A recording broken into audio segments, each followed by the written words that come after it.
Hi everyone, welcome to VSP unity. మీరు already thumbnail లో చూసి ఉంటారు. అదేవిధంగా మన కమ్యూనిటీ ట్యాబ్లో కూడా మనం ఈ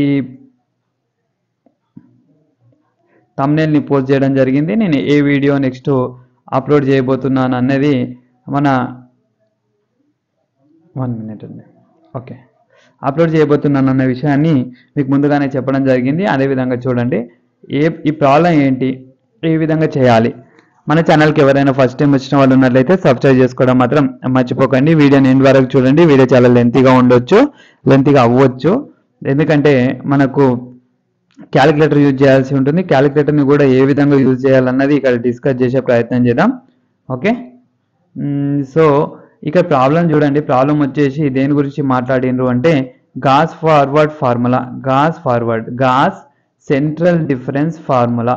గాస్ సెంట్రల్ డిఫరెన్స్ ఫార్ములాకి సంబంధించిన రెండు ప్రాబ్లమ్స్ని ఎక్స్ప్లెయిన్ చేస్తాను. ఇప్పుడు ఒక ప్రాబ్లం ఎక్స్ప్లెయిన్ చేద్దాం ఫార్వర్డ్ ఇంటర్పోలేషన్ పైన, నెక్స్ట్ బ్యాక్వర్డ్ ఇంటర్పోలేషన్ పైన ఎక్స్ప్లెయిన్ చేస్తాను. ఈ ఫార్వర్డ్ అండ్ బ్యాక్వర్డ్ని కలిపితే మనకు వచ్చే కొత్త ఫార్ములాని స్టిర్లింగ్ ఫార్ములా అని ఉంటుంది. ఆ స్టిర్లింగ్ ఫార్ములా తర్వాత మనకు బెసెల్స్ ఫార్ములా ఉంటుంది. ఈ రెండు కంప్లీట్ అయితే, స్టిర్లింగ్ అండ్ బెసెల్స్ కంప్లీట్ అవుతే, మనం ఆల్రెడీ 3 వీడియోస్ ఉన్నాయి యూనిట్ 2కి సంబంధించి. యూనిట్ 3లో ఈ రెండుతో పాటు లెగ్రాంజెస్ ఇంటర్పోలేషన్ ఉంది. లెగ్రాంజెస్ ఇంటర్పోలేషన్ ఎక్స్ప్లెయిన్ చేద్దాం. తర్వాత divided difference, Newton's central interpolation ఉంది. యాక్చువల్గా Newton forward and Newton backward explain చేశాను.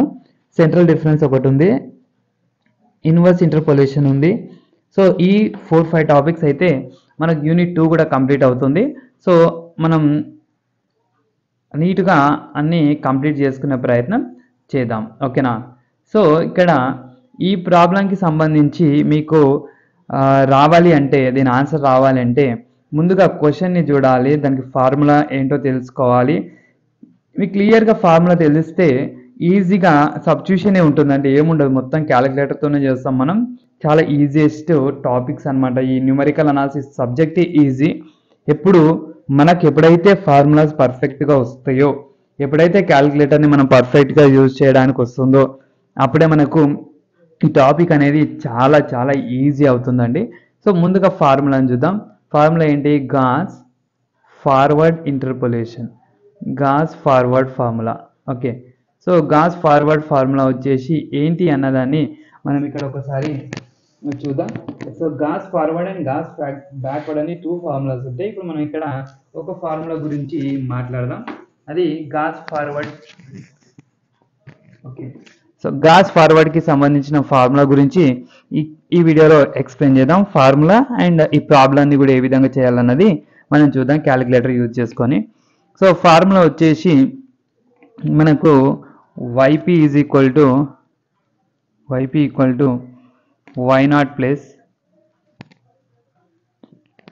p delta y0 plus p into p minus 1/2 factorial into delta square y minus 1 plus p into p plus 1 into p minus 1/2 factorial, 3 terms ఉన్నాయి కదా, అంటే 3 factorial delta cube y minus 1 plus so on.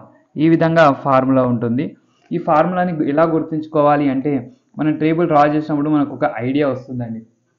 ఆ table draw చేసినప్పుడు idea వస్తుంది. ఫార్వర్డ్కి బ్యాక్వర్డ్కి difference తెలుసుకుంటూ నేర్చుకోవాల్సి ఉంటుంది. అప్పుడే మనకు ఈజీగా రావడానికి అవకాశం ఉంది, ఆస్కారం ఉందన్నమాట. సో ఇది ఫార్వర్డ్ డిఫరెన్స్కి సంబంధించిన ఫార్ములా. ఈ ఫార్ములాలో మీరు చూసినట్లయితే మనకు కావాల్సిన టర్మ్స్ ఏంటి, అవి మాత్రం మనం తెలిస్తే సబ్స్టిట్యూషన్ చేస్తే ఆన్సర్ అయిపోతుంది. సింపుల్, వెరీ వెరీ సింపుల్ అండి. చూడండి, y0 అండ్ yp అంటే ఇచ్చిందనమాట, ఇచ్చిన క్వశ్చన్ ఇక్కడ ఏదైతే ఇచ్చిందో అది yp. అంటే yp ఈజ్ ఈక్వల్ టు అంటే e⁻1.17. ఇదే ఏంటంటే e⁻x అనమాట. e⁻x అంటే ఇక్కడ x ప్లస్లో ఏమొచ్చింది, 1.17 వచ్చింది. అంటే x వాల్యూ ఏంటి, 1.17 అనమాట. సో ఎక్స్తో ఏం అవసరం సార్ అంటే, చూడండి లాస్ట్ వరకు మీకే అర్థమవుతుంది. సో ఎక్స్కి నియరర్గా చిన్న వాల్యూ ఏంటి అన్నది చూడాలి. 1.17కి నియరర్గా చిన్న వాల్యూ ఏంటి, ఇక్కడ 1.15. ఇది ఏమవుతుందంటే x0 అవుతుంది. x0 1.15. ఎక్స్ నాట్ 1.15 అవుతే దాని కింద ఉన్న టర్మే మనకి ఏమవుతుందంటే వై నాట్ అవుతుంది. Y naught is equal to 3.1582. ఇక్కడ చూడండి ఎక్కడి నుంచి ఎక్కడికి వచ్చాం. సో మనం వై నాట్ కావాలి మనకి యాక్చువల్గా, ఫస్ట్ వై నాటే కదా ఇక. ఈ వై నాట్ రావడం కోసం ఈ అంతా చేసినాం. వై నాట్ వచ్చేసింది. ఇప్పుడు పీ చూద్దాం. పీ కావాలి కదా నెక్స్ట్ ఇక్కడ పీ ఉంది.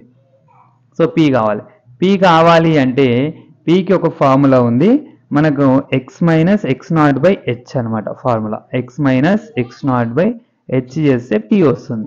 మరి ఇక్కడ హెచ్ తెలవాలి కదా.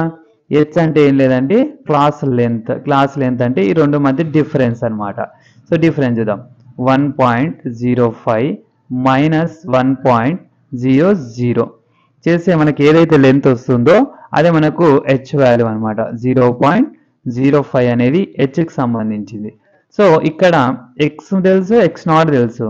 1.17 minus 1.15 is divided by H అంటే 0.05. సో ఇది చేస్తే సింప్లిఫై చేస్తే మనకు పీ వాల్యూ వస్తుంది. ఓకే, సింప్లిఫై ఎలా చేయాలి? క్యాలిక్యులేటర్ యూజ్ చేసుకొని చేయాలి. మనకు ఆల్రెడీ క్యాలిక్యులేటర్ ఉంది కదా, క్యాలిక్యులేటర్ యూజ్ చేసుకొని చేయాల్సి ఉంటుంది అనమాట. సో చూడండి, మీ దగ్గర అందరి దగ్గర ఇదే క్యాలిక్యులేటర్ ఉండాలి. సో ఇలాంటి క్యాలిక్యులేటర్లోనే మనకు ఎగ్జాక్ట్ ఆన్సర్స్ వస్తాయి. కొన్ని ఓల్డెన్ వర్షన్ క్యాలిక్యులేటర్స్ ఉంటాయి, వాటిని యూజ్ చేయకండి, మనకు ప్రాబ్లం రాంగ్ వచ్చే ఛాయిస్ ఉంది. కొన్ని ఆప్షన్స్ కూడా ఉండవు. ఇదే క్యాలిక్యులేటర్ యూజ్ చేసుకోండి. క్యాషియోలో ఈ సిరీస్ క్యాలిక్యులేటర్ యూజ్ చేయడమే మంచిదని నా ఒపీనియన్. సో అందులో కూడా ఉంటాయి ఆప్షన్స్, కానీ మనకు కావాల్సిన అన్ని ఆప్షన్స్ ఉండవు. సో ఇక్కడ చూడండి, ఉన్నది ఉన్నట్టుగా టైప్ చేస్తే మనకు 2/5 వచ్చింది, కానీ మనకు ఆన్సర్ పాయింట్లలో కావాలి. సో పాయింట్లలో కావాలంటే ఇక్కడ ఎస్ అండ్ డి అని ఉందా, ఎస్డి. ఈ ఎస్డిని టైప్ చేయండి. ఇక్కడ చూడండి ఈ కర్సర్ కనిపిస్తుంది కదా, ఈ డాట్ ఎక్కడికి వెళ్తుంది చూడండి, డెల్ పైన ఎస్డి ఉంది. ఈ ఎస్డిని క్లిక్ చేస్తే మనకు కావాల్సిన ఆన్సర్ వస్తుంది 0.4 అనమాట. ఓకే, సో పీ వాల్యూ 0.4 వచ్చేసింది. వై నాట్ ఉంది, ఎక్స్ నాట్ అవసరం లేదు. ఇప్పుడు మనకు ఫార్ములా సబ్స్టిట్యూట్ చేయడానికి ఏం కావాలి? వై నాట్ కావాలి. పీ వచ్చింది. ఇక్కడ పీ అంటే ఇవన్నీ పీస్ వచ్చేసినట్టే. సో మనకి ఇప్పుడు ఏం కావాలి? Delta y naught, delta square y minus 1, delta cube y minus 1 కావాలి. ఇవి వచ్చినాయి అనుకోండి, సో మనం ఆ ఫార్ములాలో సబ్స్టిట్యూట్ చేస్తే ఆన్సర్ వచ్చేస్తుంది. వెరీ సింపుల్ కదండి. చూద్దాం అవి ఏ విధంగా ఫైండ్ అవుట్ చేయాలన్నది ఇంపార్టెంట్ ఇక్కడ మనకు. సో దాని గురించి మనం టేబుల్ వేద్దాం. సో టేబుల్ని డ్రా చేద్దాం, ఇంటర్పోలేషన్ టేబుల్. సో ఇక్కడ వరకు ఇంత రాసిన తర్వాత ఏ విధంగా రాయాలి అంటే, from the Gauss forward table central difference table ఏదో ఒకటి హెడ్డింగ్ పెట్టేసుకోండి. ఇక్కడ సెంట్రల్ డిఫరెన్స్ టేబుల్ అని హెడ్డింగ్ పెట్టారు అనుకోండి, central difference table. Okay, central difference table అని ఒక హెడ్డింగ్ పెట్టాం. సో ఇప్పుడు టేబుల్ డ్రా చేయాలి. సో టేబుల్ని ఏ విధంగా డ్రా చేయాలి చూడండి.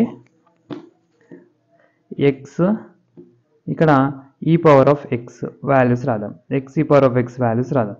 ఎక్స్ ఏంటి? 1.00.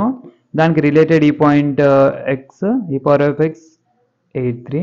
సో అక్కడ ఉన్న వాల్యూస్ అన్నీ ఇక్కడ రాస్తున్నాను చూడండి. సో 1.05, 2.8577, 1.10, 3.0042, 1.15, 3.1582. సో సరైన ఎక్విప్మెంట్స్ లేవండి, అందు గురించి వాయిస్ కూడా మీకు క్లియర్గా ఉందో లేదో తెలీదు. మన మైక్ కూడా అంత వర్క్ చేయట్లేదు. సో కానీ ఎగ్జామ్స్ దగ్గర ఉన్నాయనే ఉద్దేశంతో వీడియో చేయడం జరుగుతుంది. చాలామంది న్యూమరికల్ అనాలిసిస్ అడుగుతున్నారని న్యూమరికల్ అనాలిసిస్కి సంబంధించిన వీడియోస్ చేద్దాం అనుకుంటున్నాను.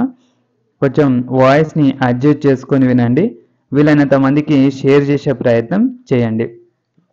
సబ్స్క్రైబ్ చేసుకునే వాళ్ళు ఇంకా ఎవరైనా ఉంటే సబ్స్క్రైబ్ చేసుకునే ప్రయత్నం చేయండి. సో ఇక్కడ చూడండి, ఇక్కడ నుంచి ఇది టేబుల్లో ఇచ్చింది కదండి. సో టేబుల్ నుంచి మనకి ఇంతకుముందు తెలిసింది కదా, ఇది ఎక్స్ నాట్ అయితే ఇది వై నాట్ అనుకున్నాం కదా. సో వాటిని ఇక్కడ రాద్దాం ఒకసారి. ఏది ఎక్స్ నాట్ అవుతుంది? ఇక ఇది ఎక్స్ నాట్ అవుతుంది, ఇది వై నాట్ అవుతుంది. సో వై నాట్ అయితే కిందవన్నీ y1, y2, y3 అని రాసుకోవాలి, పైన అన్ని y -1, -2, -3 ఇంటీజర్స్ ఏ విధంగా రాస్తామో ఆ విధంగా రాసుకోవాలి. ఇక్కడ y1, y2, y3 number line పైన రాస్తాం కదండి, అలానే రాసుకోవాలి. y -1, y -2, y -3. Okay, so ఇప్పుడు చూడండి నెక్స్ట్ స్టెప్ కోసం ఏం చేయాలి? నెక్స్ట్ స్టెప్ అనేది డెల్టా స్టెప్ వస్తుంది. డెల్టా స్టెప్ ఏ విధంగా వస్తుందంటే ఈ రెండు డిఫరెన్స్ ఇక్కడ డిఫరెన్స్ ఇక్కడ డిఫరెన్స్ చేయాలి. ఈ డిఫరెన్స్ అనేది ఇక్కడ రాసుకోవాలి. ఓకే, సో డిఫరెన్స్ని ఏ విధంగా రాస్తాం, మళ్ళీ క్యాలిక్యులేటర్ని యూజ్ చేస్తాం, డిఫరెన్స్ రాసేస్తాం. ఓకేనా, సో మనం ఏదో ఓన్గా చేయమండి, ఇక్కడ ఫార్ములా ఒకటే ఓన్గా మొత్తం క్యాలిక్యులేటర్ యూజ్ చేసుకొని చేస్తాం మనం. సో అందుకే క్యాలిక్యులేటర్ని ఎలా పెట్టుకోవాలి, ఏ విధంగా ఉండాలన్నది చాలా ఇంపార్టెంట్. సో సో ఇక్కడ చూడండి, ఇందులో నుంచి దీన్ని సబ్ట్రాక్ట్ చేయాలి, పెద్దదాని నుంచి చిన్నది ఎప్పుడే కానీ సబ్ట్రాక్ట్ చేయాలి. 2.8577 నుండి 2.7183 is equal to, so SD 0.1394 అది ఇక్కడ రాయాలి, 0.1394. ఓకే, సో ఈ రెండు డిఫరెన్స్ చేస్తే నేను అన్ని చేయట్లేదండి, ఒకటి చూపించిన కదా, ఆ విధంగా చేస్తే 0.1465. సో ఇక్కడ ఈ డిఫరెన్స్ 0.1540. మీరు ఈ టేబుల్ వేస్తేనే మీకు సగం మార్క్స్ వేస్తారండి, టెన్షన్ ఏం లేదు. 1619 ఈజీగా పాస్ అవ్వచ్చండి. Numerical analysis 1702. మీకు ఫార్ములా రాకపోయినా అట్లీస్ట్ ఈ టేబుల్ వేయడం మాత్రమే నేర్చుకోండి. డిఫరెన్సెసే కదండి ఉన్నదే రాయడం, అక్కడ డిఫరెన్స్ చేయాలి, రాయాలి, క్యాలిక్యులేటర్ చేతిలోనే ఉంటుంది. సో ఇప్పుడు చూడండి, ఇది డెల్టాకి సంబంధించింది కదా, ఈ y-3 ఇక్కడ ఏదైతే ఉందో అదే దీనికి రాయాలి, ఇట్లా డెల్టా y-3. నెక్స్ట్ ఇది సెకండ్కి రాయాలి, delta y-2. Next delta y-1. Next ఇది delta y0. Next delta y1, delta y3. So ఇది డెల్టాకి సంబంధించింది. నెక్స్ట్ చూద్దాం, డెల్టా స్క్వేర్ చూద్దాం. సో డెల్టా స్క్వేర్ ఎక్కడ వరకు చేయాలి, సింగిల్ టర్మ్ వచ్చేంత వరకు చేయాలి, సింగిల్గా ఒకటి మిగిలేంత వరకు చేయాలి యాక్చువల్గా. సో డిఫరెన్స్ ఈ డిఫరెన్స్ చేస్తే మనకి ఏమొస్తుంది అంటే 0.0071. ఓకే, సో అక్యురేట్గా 0.0071 రావాలని ఏం లేదండి, అది రౌండ్ ఆఫ్ వాల్యూ ఉండొచ్చు మెటీరియల్ని బట్టి. నేను కూడా ఇక్కడ ప్రతి వాల్యూ ఏం చేయట్లేదు, సో నేను డైరెక్ట్గా రాస్తున్నాను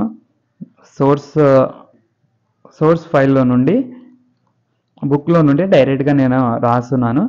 సో ఇది మీరు క్యాలిక్యులేటర్లో క్యాలిక్యులేట్ చేసి చూడండి. మేబీ ఇక్కడ ఉన్నది రాకపోతే 4 నెంబర్స్కి రౌండ్ ఆఫ్ వాల్యూ తీసుకున్నాడని అర్థం. మనం న్యూమరికల్ అనాలిసిస్ అంటేనే అప్రాక్సిమేట్ వాల్యూ కదా. డెల్టా స్క్వేర్ ఇక్కడ ఏమొస్తుంది చెప్పండి మరి, డెల్టా స్క్వేర్ y-3 వస్తుంది, ఇక్కడ డెల్టా స్క్వేర్ y-2 రావడం జరుగుతుంది, ఇక్కడ డెల్టా స్క్వేర్ y-1. ఓపిక ఉండాలండి, ఓపికతో వినాలి, ఓపికతో వింటేనే మనకు డిగ్రీ సబ్జెక్ట్ అనేది క్లియర్ అవుతుంది. చూడకుండా రావాల్సిన అవసరం లేదండి. డిగ్రీ క్లియర్ కావాలి అంటే ముందు మీకు ఉండాల్సింది పేషెన్స్ ఉండాలి, పేషెంట్గా వినాలి, విని ప్రాక్టీస్ చేయాలి, చేస్తేనే మనకు సబ్జెక్ట్ రాదు కానీ సబ్జెక్ట్ క్లియర్ అవుతే చాలండి. అందరూ దాని గురించి చూస్తారని నాకు తెలుసు. సో సబ్జెక్ట్ క్లియర్ కావాలి అంటే కొంచెం ఓపికతో నేర్చుకునే ప్రయత్నం చేయండి. చూడండి జస్ట్ డిఫరెన్సెస్ అండి, అందుకే డైరెక్ట్గా రాస్తున్నాను. సో 0.0005 వస్తుంది ఇక్కడ. సో నెక్స్ట్ ఏం రాసుకుంటాం, ఇది డెల్టా క్యూబ్కి సంబంధించింది, delta cube y-3, delta cube y-2, delta cube y-1, delta cube y0. Okay, next last ఇక్కడ ఇంకొక డిఫరెన్స్ చేద్దాం. ఈ డిఫరెన్స్ చేస్తే ఏమొస్తుంది, 0.2 సేమే కదా, అని 0లో అయితే ఇది 0నే అవుతుంది, ఇక్కడ 0.001 అవుతుంది. ఓకే, 001 అవుతుంది, అది 00 కాదు, ఇది 001 అవుతుంది. సో ఇది డెల్టా పవర్ ఆఫ్ 4కి సంబంధించింది. ఓకే, ఇది రాసుకున్నట్లయితే చూడండి ఇక్కడ ఏమొస్తుంది, delta power of 4y-3, delta power of 4y-2, delta power of 4y-1 ఇది వస్తుంది. ఓకే, యాక్చువల్గా నెక్స్ట్ కూడా స్టెప్ చేయాలి. ఆల్రెడీ ఇక్కడికే జీరోస్ వచ్చేసినాయి కదా, ఇది 0 అవుతుంది, ఇది 0 అవుతుంది. సో ఎందుకులే అన్నట్టు నేను రాయలేదన్నమాట, అంతే, అంతకుమించి ఏం లేదు, రాయాల్సి ఉంటుంది అది కూడా. ఓకే. సో అది కూడా మీరు రాయాల్సి ఉంటుంది. నెక్స్ట్ స్టెప్లో అది కూడా మీరు రాయాల్సి ఉంటుంది. ఒకవేళ మీకు ఇలా జీరోలు కాకుండా వేరే ఏదైనా వస్తే అది కూడా రాయాల్సి ఉంటుంది. ఓకే. సో ఇప్పుడు ఏం చేద్దాం చూడండి, దీన్ని జస్ట్ ఫార్ములాలో సబ్స్టిట్యూట్ చేసే ప్రయత్నం చేద్దాం. ఓకే.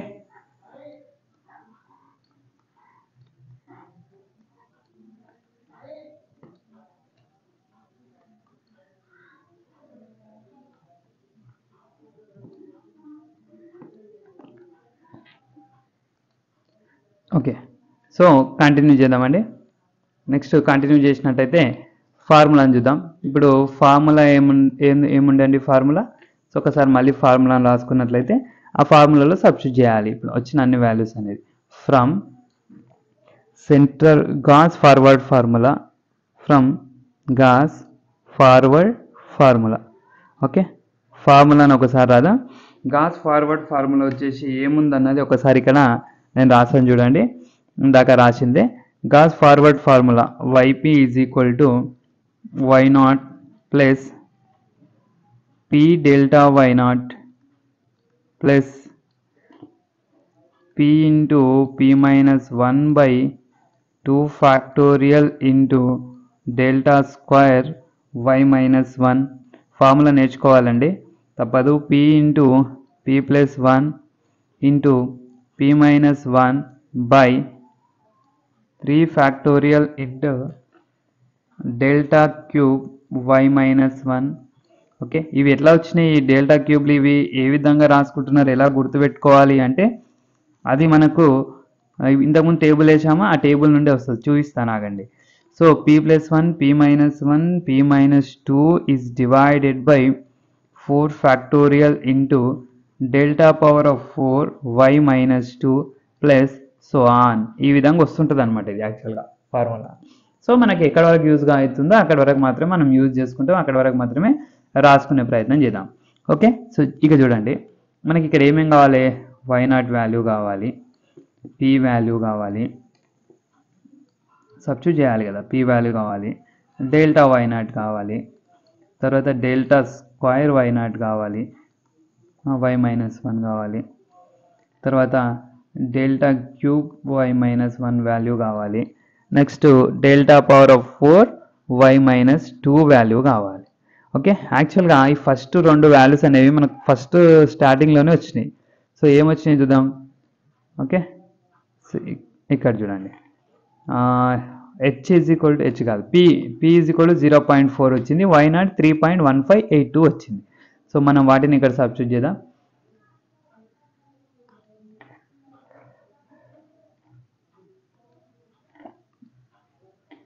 ఓకే. సో ఇది ఈ రెండే అనమాట. y0 వచ్చేసి 3.1582, y0 వాల్యూ వచ్చేసి 3.1582. నెక్స్ట్ p వాల్యూ వచ్చేసి 0.4 వచ్చింది. ఓకే. డెల్టా y0 అనేది ఇప్పుడు చూడండి ఇక్కడ డెల్టా y0 చూడండి, డెల్టా y0 ఎక్కడ ఉంది, ఇక్కడ ఉంది డెల్టా. ఇంతకుముందు y0 వాడుకున్నాం కదా, ఇక్కడ ఒక రెడ్ తీసుకుందాం. ఓకే. చూడండి y0 ఇంతకుముందు యూజ్ చేసినాం ఫార్ములాలో, ఇప్పుడు కిందికి వస్తుంది చూడండి ఫార్ములా ఈ విధంగా డెల్టా y0 ఇక్కడికి వచ్చింది. తర్వాత పైనకి వెళ్తుంది డెల్టా స్క్వేర్ y మైనస్ 1 ఉంటుంది, మళ్ళీ కిందికి వస్తుంది ఈ విధంగా డెల్టా క్యూబ్ y మైనస్ 1 ఉంటుంది, తర్వాత delta power of 4 y minus 2 ఉంటుంది. చూడండి అదే విధంగా మనకు ఫార్ములా ఉంది. సో డెల్టా y0 అంటే 0.1619 ఇక్కడ 0.1619. So delta square y minus 1 చూడండి, మనం ఇంతకుముందు రాసినట్టు ఆర్డర్ లాగానే ఉంటుంది చూడండి. So delta square y minus 1 0.0079, 0.0079. So delta cube y minus 1 వచ్చేసి 0.0004 ఉంది, 0.0004 ఉంది. Delta power of 4 y minus 2 వచ్చేసి 0 ఉంది. ఓకే. ఇదే నేను ఇప్పుడు రాసుకున్నాను అక్కడ. జస్ట్ అన్ని వాల్యూస్ వచ్చేసినాయి. ఇప్పుడు మనం సబ్స్టిట్యూట్ చేయాలి, క్యాలిక్యులేటర్ తీసుకోవాలి, క్యాలిక్యులేటర్తో ప్రాబ్లమ్ సాల్వ్ చేయాలి అంతే. సో yp అంటే e power of x, e power of x అంటే e power of 1.17 is equal to y0 వచ్చేసి 3.1582 ప్లస్ p వచ్చేసి 0.4, డెల్టా y0 వచ్చేసి 0.1619, okay, plus okay p into p minus 1, 0.4 into 0.4 minus 1 is divided by 2 factorial into delta square y minus 1, 0.0079 plus 0.4 plus 1 into 0.4 minus 1 is divided by 3 factorial into delta cube y minus 1 అంటే 0.0004, okay, plus చూడండి ఇక్కడ దీని value 0 వచ్చింది, ఇది 0 into anything జీరోనే కదా, ఇది అవసరం లేదు ఇక. సో వీటిని క్యాలిక్యులేటర్లో ఒక్కొక్క పార్ట్ని చేసి ఇక్కడ కింద రాదాం. 3.1582 ఉంది కదా, డైరెక్ట్గా ఒక్కొక్కటి చేద్దాం క్యాలిక్యులేటర్ చేసి రాసుకుందాం. సో నెక్స్ట్ ఏముంది చూడండి, నెక్స్ట్ ఏం కావాలి, బ్రాకెట్ ఉంది 0.4 ఇంటూ 0.1619 ఈజ్ ఈక్వల్ టు, ఇట్లా అవసరం లేదు, మన పాయింట్లలో కావాలి కాబట్టి పాయింట్లలో తీసుకుందాం. 0.06476, ఓకే, 0.06476. సో మనం రౌండ్ ఆఫ్ వాల్యూ రాసుకోవచ్చు, లేదంటే మొత్తం రాయొచ్చు. 06476 అంతేనా, చూడండి ఒకసారి 06476, ఓకే, ప్లస్ నెక్స్ట్ ఇది ఈ వాల్యూ చూద్దాం, ఇంకా 2 వాల్యూ చూసి యాడ్ చేసామంటే అయిపోతుంది అనమాట. సో ఎట్లా ఉందో అలానే తీసుకోండి, ఇక ఫ్రాక్షన్ ఇక్కడ వస్తుంది, అందుకే ఇలాంటి క్యాలిక్యులేటర్ యూజ్ చేయమంటున్నాను. ఇందులో అన్ని ఆప్షన్స్ ఉంటాయి. 0.4 నెక్స్ట్ చూడండి 0.4 మైనస్ 1, ఓకే, ఫ్యాక్టోరియల్ ఉంది ఇక్కడ 2. ఫ్యాక్టోరియల్ ఎలా సార్ అంటే ఇక్కడ ఉంటుంది చూడండి, ఫ్యాక్టోరియల్ ఇది ఉంది, షిఫ్ట్ బట్ నొక్కేస్తే మనకు ఫ్యాక్టోరియల్ వచ్చేస్తుంది. సో నెక్స్ట్ బ్రాకెట్లో 0.0079, ఓకే, ఎంటర్, హెచ్డి 0.000948, 0.000948 అనమాట, ఓకే, 0.0009 మైనస్ 0 పాయింట్ ఉంటుంది చూడండి, మైనస్లో ఉంటుంది, ఓకే, నెగిటివ్లో వచ్చింది అంటే ఇదేమవుతుంది, పాజిటివ్ అనేది నెగిటివ్ అవుతుంది అనమాట, okay, plus into minus minus కాబట్టి ఇక్కడ మైనస్ అవుతుంది. నెక్స్ట్ చూద్దాం, నెక్స్ట్ వచ్చేసి మళ్ళీ fraction, okay, bracket open 0.4 next బ్రాకెట్లో 0.4 ప్లస్ 1 నెక్స్ట్ బ్రాకెట్లో 0.4 మైనస్ 1, 3 ఉన్నాయి కాబట్టి కింద 3 ఫ్యాక్టోరియల్ వస్తుంది, 3 షిఫ్ట్ సెటప్, అబ్బా కాదు, ఓకే పర్లేదు మళ్ళీ చేద్దాం. బ్రాకెట్లో 0.4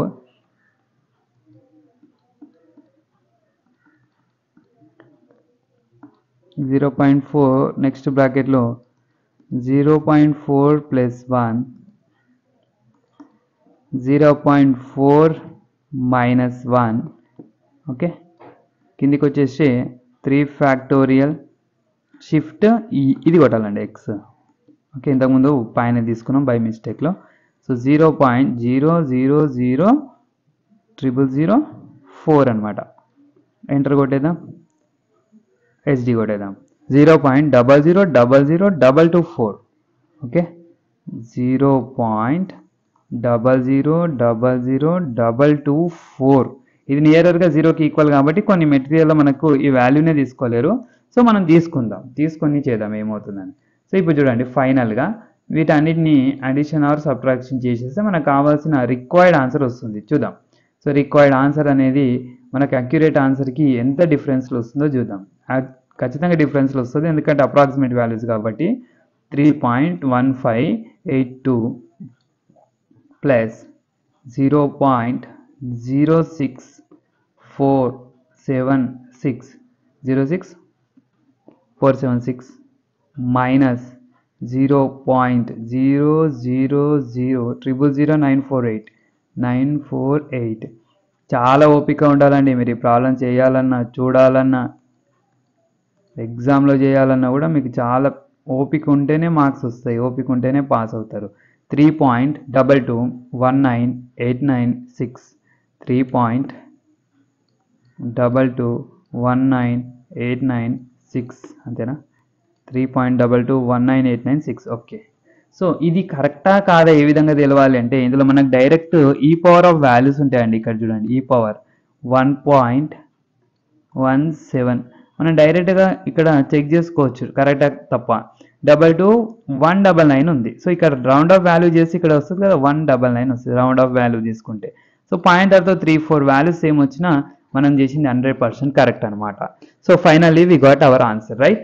సో ఇది గాస్ ఫార్వర్డ్ ఇంటర్పోలేషన్కి సంబంధించిన ప్రాబ్లం అనమాట. నెక్స్ట్ వీడియోలో గాస్ బ్యాక్వర్డ్కి సంబంధించిన ఫార్ములాని చూద్దాం. సో ఈ విధంగా చెప్పుకుంటూ పోతే మనకు చాలా లెంతీగా ఉన్నాయి కాబట్టి నేను ఏవైతే ఇంపార్టెంటో అవి మాత్రమే ఎక్స్ప్లెయిన్ చేయడం జరిగింది. సో చాలామంది రిక్వెస్ట్ చేస్తున్నారు ఎక్స్ప్లెయిన్ చేయమని, అందు గురించి నేను ఇప్పుడు ఈ టాపిక్ని ఇక్కడ సెలెక్ట్ చేసుకోవడం జరిగింది, ఎక్స్ప్లెయిన్ చేయడం జరిగింది.